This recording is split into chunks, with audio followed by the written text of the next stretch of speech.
Assalomu alaykum do'stlar, yaxshimisizlar? Sizlarga bir ajoyib programmani ko'rsatmoqchiman. Qaranglar, mana Shayton Akbar degan programma Shriven deb ataladi. To'liq nomi bu yerda sig'magan. Bu programma mana bunday ko'rinishga ega.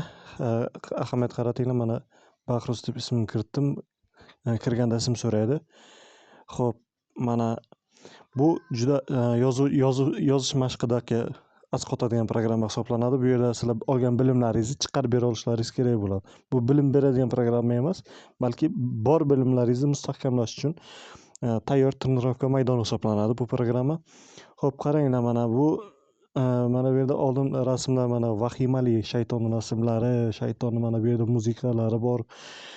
Undan boshqa ham mana turli xil noqulay muhitlarda ham bilimingizni chiqarib bera olishingizni ekstremal muhit demoqchiman.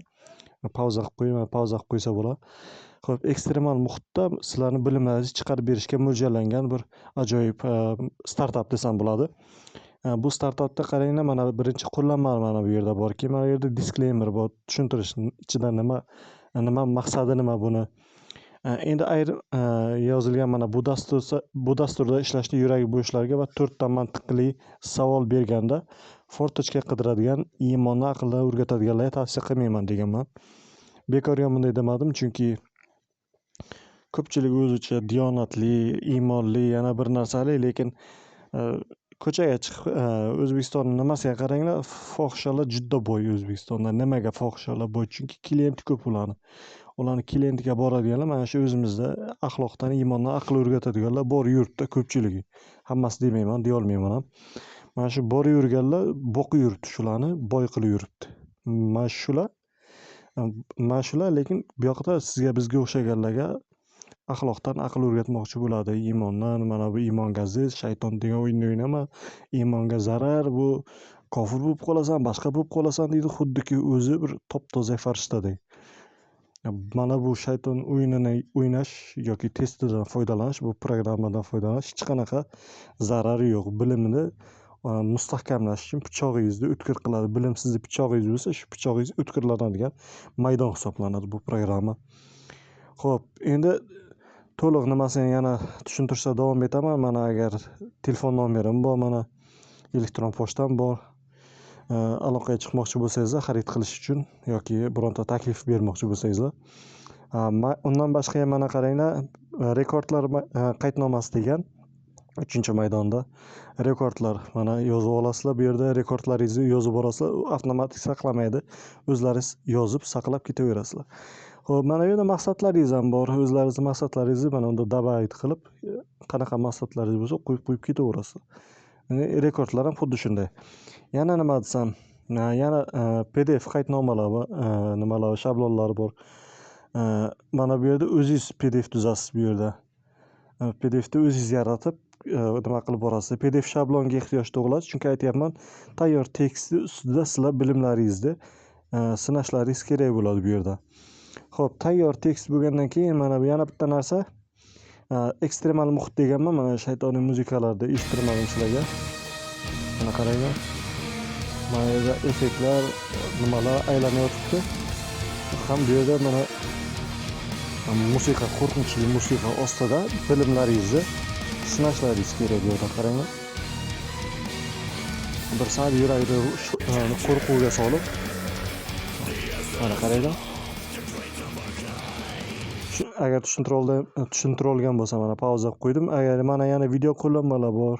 Agar sizlarda menda ishlayotgan narsa sizlarda ishlamasa, manikidan ko'rib nima qilayotganimni qaytadan ko'rib olishlaringiz mumkin bo'ladi bu yerda. Mana xohlagan joylaringizdan qaytadan ko'rib olinglar. Nimani qayerda qilyapman. Menda o'xshayapti-ku, chunki sizlarda o'xshamasa nimalardir xato bo'lgan bo'ladi. Xo'p, birinchi qiladigan ishlaringiz mana tashqi dasturni ochishdi. Mana birinchi shablonga kirib, tashqi dasturdan ochib olinglar. Nima ochadigan bo'lsanglar. Xo'p, istalgan shayton tekstni olasizlar. Masalan, men 8 ni bosdim, mana olyapman. Xo'p.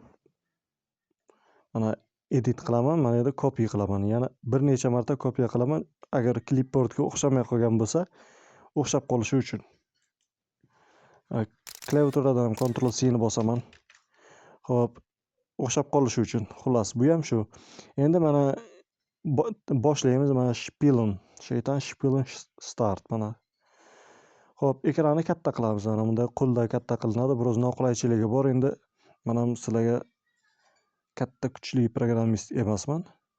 O'zlaringiz tushunasizlar endi bu yog'ini. Aytgancha bitta narsani eslatib qo'yay. Endi F11 da bossangizlar katta ekran bo'ladi programma. Hop, katta mana oynani ochamiz terminalni. Terminalni oynani ochgandan keyin katta qilib olish sizlarga maslahat beriladi. Mana bunday chap tomoni bilan ushlab sichqonchani katta qilib olasizlar. Xo'p. Endi katta qilindi. Endi mana birinchi qilinadigan ishimiz mana tayyor mana so'zlar, komandalar, buyruqlar, qaranglar, sozlamalar hammasi bu yerda yozsa ham bo'ladi. Lekin mana bu yerda tayyor knopka qilib berilgan. O'sha knopkalarni avtomatik sizlarga aqlli, juda aqlli bo'lib ketgan. 250 mili programmada bu. Mana tayyor vaqtlarni sizlarga tavsiya qiladi. Tavsiya qilinadigan vaqtdan sonra men shayton vaqti 1 minutni belgilayman. Xohlasangizlar mana shayton vaqtini o'zini bosasizlar mana soat, minut, sekundlarda o'zlari sozlab olishlaringiz mumkin. O'zlaring xohlagan vaqtda agar bu yerda yo'q bo'lsa, men tayyor vaqtdan foydalanaman mana. 1 minutda sozladim. Xo'p. Ikkinchi qilinadigan ish bu yerda mana vaqtdan keyin interval mana tayyor intervalni ham nimasini beradi. Xohlasangizlar intervalni o'zini bosib mana bunday sozlab olinglar. Sekund, minut boyagiday vaqtdagiday qilib, xohlasangizlar manikiday mana 3 sekundlikda qo'yib olib sozlab olinglar mana. Sozlandi. Mana yana 3-narsani sozlayman. Xo'p, 3-si bu ro'yxat. Ro'yxat, shayton ro'yxatni bossam mana ro'yxatni keltirib berdi. 10 ta shayton bor. Ro'yxatni bittasini qo'shaman. Birinchi shayton mana so'zlar orasidagi masofani buzadigan shayton. Oxirgilari juda ham mana ishlari ko'p. Haben fe'li bilan bog'liq shaytonlar, sein fe'li bilan bog'liq. Boshqasiga almashtirib qo'yadigan nimalar bor, shaxson qo'shimchalarda. Juda ko'p nimalar bor. Xo'p, birinchisini qo'yamiz mana. Xo'p, qo'shdik mana. Harflar orasidagi nimani masofani ochib yuboradigan. Ikkinchisi tinish belgilarini adashtirib yuboradigan.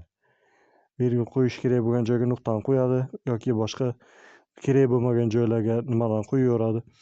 Xo'p, endi 3-chi qiladigan ishimiz mana bu yerda tekst maydon bo'ladi. Tekst maydonni ochamiz. Tekst maydonni endi kattalashtiramiz imkon qadar. Mana bunda iloji bo'lsa teparoqqa qo'yib qo'yish maslahat beriladi.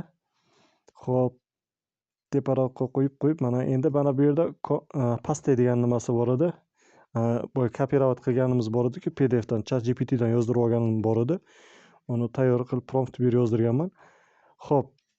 Bu yerda har bitta knopkani tushuntiradi, ko'ryapsizlar mana qaranglar. Har bitta knopkani anonsini beradi, ma'lumotlarini. Xo'p. Bunday qilib olamiz. Ixchamlashtirib olish uchun maslahat beraman. Xo'p. Orasidagi masofalarni. Ana endi menga qulay mana bu mana shunaqa rangda bo'lsa, kimga qanday rang qulay bo'lsa, o'ziga bemalol qilib olishi mumkin. Xo'p, men endi mana bu yerda start berib bo'lmaydi. Mana unda start berganingiz bilan men shriftni ham to'g'rilab qo'yay. Xo'p. Endi start berish uchun nimadan shayton akbar deb yoziladi. Start berish uchun bosdik mana. Xo'p, shaytonlar ishga tushdi mana. Matndagi o'zgarishlarni to'g'rilab boring. Haqiqatan o'zgarishlar boshlandi mana. Xo'p, kattaroq qilib olamiz. O'zgarish boshlanib ketdi mana. Boshlanish har 3 sekundda o'zgaradi tekst. Mana o'zgaryapti. Orasiga bitta shayton harakatni qo'yapti. Двойной nimalar qo'ygani bor. Xo'p. Kompyuter maslahat beriladi bunda ishlash uchun. Xo'p, yana nimalari bor? Mana oralar uzayib ketyapti. Kimdir yaqin qilish kerak. Mana tinish belgilarini qaysi biri bo'lish kerak? Mana bu yerda nuqta bo'lish kerakmi, virgul bo'lish kerakmi? Buni ham ustida ishlaysizlar. Xo'p. Yana qayerda bor mana oradan 3 sekund qilgandan keyin juda tez ishlaydi. Asli sizlarga maslahat beraman 5-6 sekund qilinglar. Xo'p, mana ko'ryapsizlar. Mana unti yonida virgul bo'lmaydi. Vaqt tugabdi уже mana. Vaqt tugadi. Terminalga shayton natijalar deb yozing degan. Bundoq qilib qo'yamiz, bekitiladi. Bundoq bekitildi mana shayton natijalar deb yozamiz. Mana natijalarni berdik.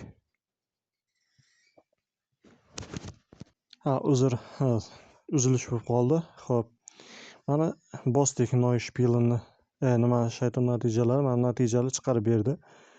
Xo'p, natijaga qaranglar, mana umumiy so'zlar 125 ta avvalgi. Undan keyingilar mana 126 ta bo'lib qoldi. Ayrim joylarga men xato qilib bosib yubordim. Nimada xato qilganlaringizni shundan anglab olsangizlar bo'ladi. Bu aqlli emas, o'zi nechta xatoingizni chiqarib beradigan. Bu shunchaki natijani chiqarib beradi. U necha foiz to'g'ri yechgan yechmaganingizni o'zingiz anglab olishingiz kerak bo'ladi. Xo'p, qanaqa shaytonlar qatnashganligini qo'yib beryapti mana. Bitta shayton necha marta xalaqit berganini yoki ikkinchisi necha marta xalaqit berganini hisoblab beryapti mana. Birinchisi 7 marta, ikkinchisi 12 marta xalaqit bergan. Endi qaranglar, mana kopirovat qiladigan knopka mana copy. Buni darhol ustiga bosing, chunki asosiy menudagi rekordlar qaydnomasiga yozishingiz uchun deyilgan. Mana kopirovat qilamiz, mana nusxalandi. Xo'p, kopirovat qilgandan keyin endi bu nimadan chiqamiz? Mana bu yerdan chiqiladi. Chiqib mana yoqqa yozib qo'yamiz hozir. Mana Ctrl V ni bosamiz. Ctrl V. O'zi ham aytib turibdi mana Ctrl V ni bosing deb mana saqlanib qildik mana. Mana saqlanib qilib qo'ydik, o'zi joyini topadi. Endi qaranglar, xullas o'yinni mana tushunib olyapsizlar. Bu hali birinchi bo'limi. Birinchi bo'lim bu video hisoblanadi. Ikkinchi videoda yana boshqacha usullarni ham qilib ko'raveramiz. Boshqacha vaqt uzaytirib ko'ramiz yo boshqa shaytonlar bor. Yana 8 ta shayton kutib turibdi. Buni hali tushuntiraman. Menudagi ayrim nimalarni, terminaldagi ayrim sirlarni ko'rsatib, sizlarga tushuntirib olaman. Do'stlar, sog' bo'linglar, xayr.